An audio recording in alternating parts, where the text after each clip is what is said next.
ഗൂഢാലോചനയും പ്രശ്നമില്ല. ഒരു സർക്കാർ ഓഫീസ്, DFO ഓഫീസ്, അതും ഇന്നലെ അവധി ദിവസമാണ്. ആ അവധി ദിവസത്തിൽ പൂട്ടിക്കിടക്കുന്ന ഒരു സർക്കാർ ഓഫീസ് ഒരു പ്രതിഷേധത്തിൻ്റെ ഭാഗമായി അടിച്ച് പൊളിച്ച് നശിപ്പിക്കുകയാണ്. അതിനൊരു MLA നേതൃത്വം നൽകുകയാണ്. ഈ തരത്തിലുള്ള പ്രവണതകൾ വന്നു കഴിഞ്ഞിട്ടുണ്ടെന്നുണ്ടെങ്കിൽ നാട്ടിൽ അരാജകത്വം ഉണ്ടാവും. യാതൊരു വിധത്തിലുള്ള നിയമവാഴ്ചയും ഇല്ലാത്ത സ്ഥിതിവിശേഷം വരുമല്ലോ. ഇവിടെ നിയമപരമായ നടപടികൾ മാത്രമാണ് ഇതിൻ്റെ ഭാഗമായിട്ട് നടന്നിട്ടുള്ളത്. ഇതിലൊരു ഗൂഢാലോചനയുടെയും പ്രശ്നം ഇതിനകത്ത് നിൽക്കുന്നില്ല. രാത്രി ഇത്രയധികം പോലീസ് ഉദ്യോഗസ്ഥരെയൊക്കെ എത്തിച്ചുകൊണ്ട് അങ്ങനെ വിളിച്ചു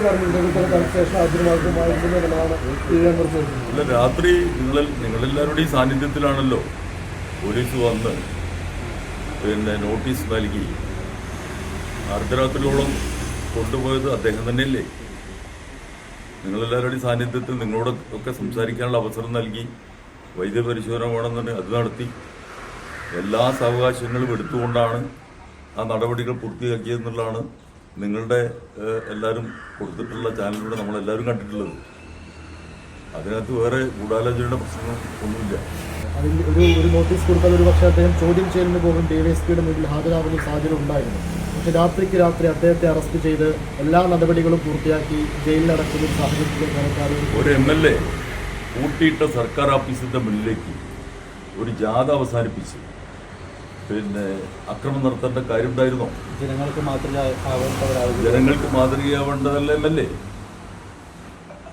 ഇതിൽ ഏതെല്ലാം രീതിയിലുള്ള സമരങ്ങൾ നമ്മുടെ നാട്ടിൽ നടന്നിട്ടുണ്ട്.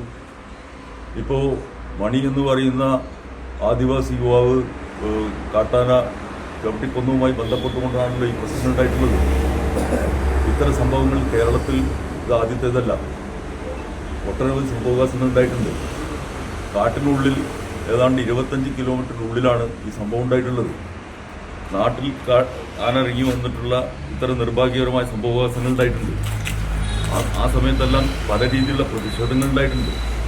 പക്ഷെ ആ പ്രതിഷേധങ്ങളിൽ എവിടെയും തന്നെ ഇത്തരത്തിൽ കൂട്ടിയിട്ട സർക്കാർ ഓഫീസിൽ DFO ഓഫീസിൽ പോയിട്ട് അക്രമം നടത്തി ഇറങ്ങുന്ന ഒരു സാഹചര്യം ഉണ്ടായിട്ടില്ല. ഒരു MLA ഇത്തരത്തിലുള്ള പ്രവർത്തനങ്ങൾക്ക് നേതൃത്വം കൊടുത്തിട്ടില്ല. സമാധാനപരമായുള്ള ഒട്ടനവധി സമരങ്ങളുണ്ട്. ആ മാർഗങ്ങൾ സ്വീകരിക്കാമായിരുന്നു. അത് ഏതെങ്കിലും രൂപത്തിൽ അവസാനിപ്പിക്കണം. ആ അവസാനിപ്പിക്കുന്നതിന് അദ്ദേഹം കണ്ടെത്തിയിട്ടുള്ളൊരു മാർഗമാണിത്.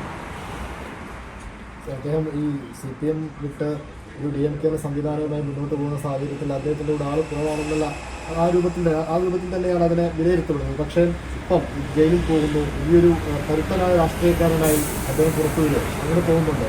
അദ്ദേഹം കരുത്തനായിട്ട് പാർട്ടിക്കെതിരായിട്ട് ഉയർന്നു വരും എന്നുള്ളതാണല്ലോ എല്ലാവരും പ്രതീക്ഷിച്ചിരുന്നത്. ഉണ്ടായിട്ടില്ലല്ലോ.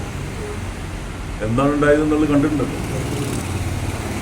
ഇതോടുകൂടിയിട്ടുണ്ടാവും കൂട്ടിക്കിടക്കുന്ന ഒരു സർക്കാർ ഓഫീസ് പൊളിച്ചുകൊണ്ട് ഒരു ജനകീയ നേതാവായിട്ട് മാറും. അൻവർ ഉന്നയിച്ച അതേ ആരോപണങ്ങൾ ആവർത്തിച്ചുകൊണ്ടാണ് രമേശ് അത് അത് പ്രതിപക്ഷം അവരുടെ രാഷ്ട്രീയ കാര്യങ്ങൾക്ക് വേണ്ടിയിട്ട് എന്തെങ്കിലും പ്രഖ്യാപിച്ചിട്ടുണ്ടായിരിക്കും. അതത്രേ ഉള്ളൂ. പക്ഷെ ഇതിൽ പോലീസ് എടുത്തിട്ടുള്ള നടപടി എന്ന് പറയുന്നത് തികച്ചും നീതിപൂർവമായിട്ടുള്ള നടപടിയാണ്. ഒരു ധൃതിയും ഈ കാര്യത്തിൽ ഉണ്ടായിട്ടില്ല.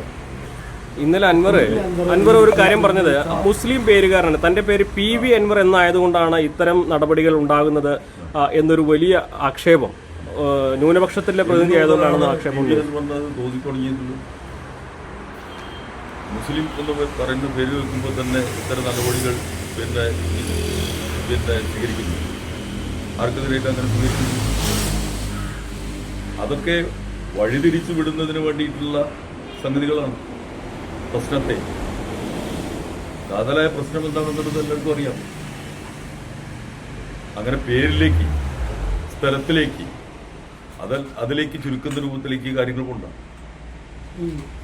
അറസ്റ്റിന് പിന്നാലെ തിടുക്കം എല്ലാ കാര്യങ്ങളിലും ഉണ്ടായിരുന്നു. ഇത്തരം കാര്യങ്ങളിൽ അന്നെല്ലാം തന്നെ ഇത്തരത്തിലുള്ള നടപടികളും സ്വീകരിച്ചിട്ടുണ്ടാവും.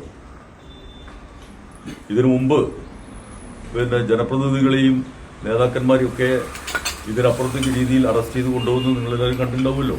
വലിച്ചഴിച്ചു കൊണ്ടുപോകുന്നത് സമരമുഖങ്ങളിൽ അതെല്ലാം ഉണ്ടായിട്ടുണ്ട്. ഇതിൽ അത്തരം കാര്യങ്ങളൊന്നും ഉണ്ടായിട്ടില്ല. പോലീസ് വന്നു, നോട്ടീസ് കൊടുക്കുന്നു, നിങ്ങളുമായിട്ടൊക്കെ സംസാരിക്കാനുള്ള സാവകാശം കൊടുക്കുന്നു, ഫേസ്ബുക്കിൽ പോസ്റ്റ് ഇടാനുള്ള സാവകാശം കൊടുക്കുന്നു, വൈദ്യപരിശോധനയ്ക്ക് സാവകാശം കൊടുക്കുന്നു. അങ്ങനെ എല്ലാ നടപടികളും പൂർത്തീകരിച്ചുകൊണ്ടാണ് ഉണ്ടായിട്ടുള്ളത്.